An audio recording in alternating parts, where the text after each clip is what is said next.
दोस्तों नमस्कार। एक अपडेट भाई साहब ये है कि डीएफएस ने अपना जो कंप्लायंस किया, जी हाँ, जो भी कंप्लायंस किया आरआरबी के मामले में, जी हाँ, बहुत बड़ी महत्वपूर्ण बात यह है कि पता चला कि एक ज़माने से इनको पेंशनें नहीं दे रहे थे, देने नहीं चाह रहे थे, और अब लिए अपना एफिडेविट, हाजिर हो गए कोर्ट में। फिर साहब 21 तारीख डेट लगी है सुप्रीम कोर्ट में।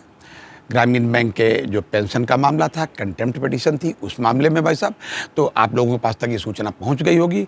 तो मैं आपको बता दूं 18-19 पन्नों में उन्होंने अपना कंप्लायंस लगा दिया है, और कंप्लायंस में हाथ जो ऐसा लगता है हाथे जोड़े हों भाई साहब।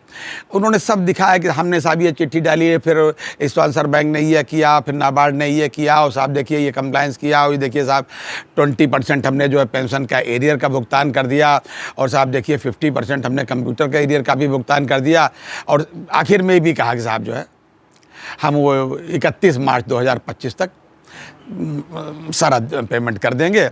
आपसे अनुमति है कि आप, मतलब कितनी उनकी केवल इतनी ही प्रेयर है कि साहब हमको जो है आसान किस्तों में करने का मतलब जो है अनुमति दी जाए। ये उन्होंने उनसे प्रेयर की है। कोर्ट में हम लोग जो भी मुकदमा करते हैं, या वादी कोई भी मुकदमा करता है, जो भी करता है, आखिर में अपनी बात कहने के बाद एक प्रेयर करता है कि साहब हम ये चाहते हैं आपसे, ये हम आपसे रिलीफ चाहते हैं आपके माध्यम से। तो इन्होंने यही रिलीफ चाहिए। तो आप ये समझिए कि अब मुकदमा किस बात का, अब तो ये है कि जैसे आपको पता हो कि 3 इक्के हमारे पास हैं ताश में, आगे यही होने वाला है। तो जो हारा है उससे पैसा हमको किस्तों में लेना है, या वो किस्तें में देने के लिए कह रहा है। खैर, ये तो बात हुई कोर्ट की। अब ये 21 तारीख को कोर्ट में पता चलेगा कि कोर्ट उनकी इस बात से क्या सहमत है, या कोर्ट क्या आदेश करता है कि कब तक आप भुगतान कर दीजिए। चलिए भाई, ये आरआरबी के लोगों को ढेर सारी शुभकामनाएं, बहुत बहुत बधाई उनके जाबाज नेताओं को, उनके कामरेड्स को, उनके सभी आरआरबी के स्टाफ को। लेकिन एक सवाल मेरे जहन में रहता भाई साहब, जिसके लिए आज मैं वीडियो बना रहा हूं, क्योंकि बाकी सूचनाएं आपके पास सोशल मीडिया के माध्यम से पहुंच जाती हैं। मेरा अपना निवेदन भाई साहब ये है, और जो मेरा मानना है, मेरा मानना ये है कि आप मेरा जो मानना है उस पर अपना कमेंट जरूर दीजिएगा कि एक व्यक्ति, एक जबरदस्त व्यक्ति, मजबूत व्यक्ति, किसी कमजोर का, आप जैसे कमजोर व्यक्ति का पैसा, या पेंशन का पैसा, या कंप्यूटर इंक्रीमेंट का पैसा, या हक का पैसा 1993 से नहीं दे रहा हो, अब कोर्ट के आदेश से उसे देना पड़ रहा है, दे नहीं रहा मन से, देना पड़ रहा है भाई साहब। तो अब वो दे रहा है, तो क्या उस पर कुछ दंड नहीं लगाया जाना चाहिए? वो किस वजह से मैं कह रहा हूं, मैं कोई उस पर ब्याज नहीं मांग रहा हूं, ये तो कोर्ट के अपने विवेक पर है, वो क्या तय करता है, कुछ ना कुछ उनको जुर्माना अवश्य दे। मेरा केवल ये सबमिशन है भाई साहब कि अगर ये समय से पेंशन दे दिए होते ग्रामीण बैंक वालों को, तो तमाम इनके साथी, तमाम ग्रामीण बैंक वालों के, आरआरबी वालों के साथी, अभी रिटायरी साथी जीवित होते, ऐसा मेरा मानना है। तो कुछ न कुछ तो इन पर कार्रवाई होनी चाहिए, ताकि ये आगे के लिए रहे व्यवस्था।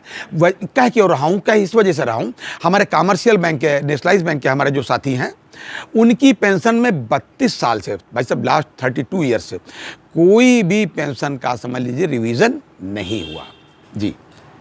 और मजे की बात देखिए, मजे की बात भाई साहब देखिए कि मजा यह है कि अभी 14 तारीख को आईबीए ने एक चिट्ठी निकाली, और उसमें हेडिंग क्या डाली, क्या उसमें शीर्षक में लिखा है कि पेंशन रिवीजन के संदर्भ में पूरा चार्ट तो पता नहीं क्या क्या डाल दिया कि मिनिमम इतनी पेंशन, ये भाई साहब उसका कोई मतलब नहीं। वो बिल्कुल हवाई है, जैसा लगता है किसी को धोखे में रखने के लिए जो किया जा रहा है, उसका कोई मतलब नहीं, ऑफ नो यूज। कोई आप लोग समझे हो तो बताइए, कि मैं तो यही समझाऊँ भाई साहब।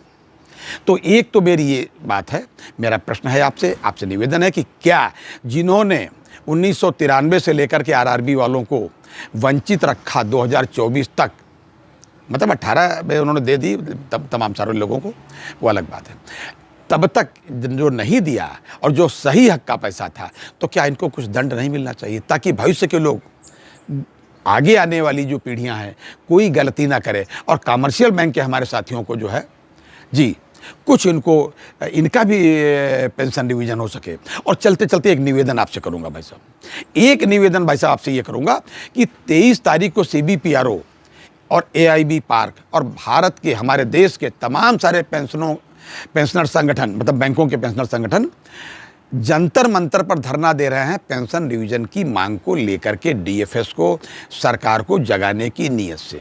आपसे विनम्र निवेदन है कि अगर आप एनसीआर में हों, एनसीआर के आसपास हों, दिल्ली में हों, अथवा आप पहुंच सकें तो प्लीज़ अपना समर्थन वहां उपस्थित होकर के जरूर दें।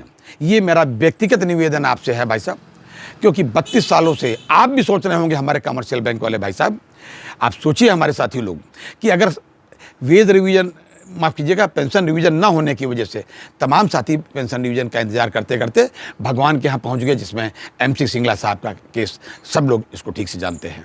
ये था आज तक का अपडेट। अगली बार किसी अन्य अपडेट के साथ फिर हाजिर होएंगे आपके साथ।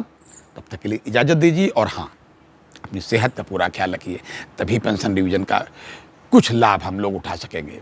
जय हिंद, जय भारत, नमस्कार।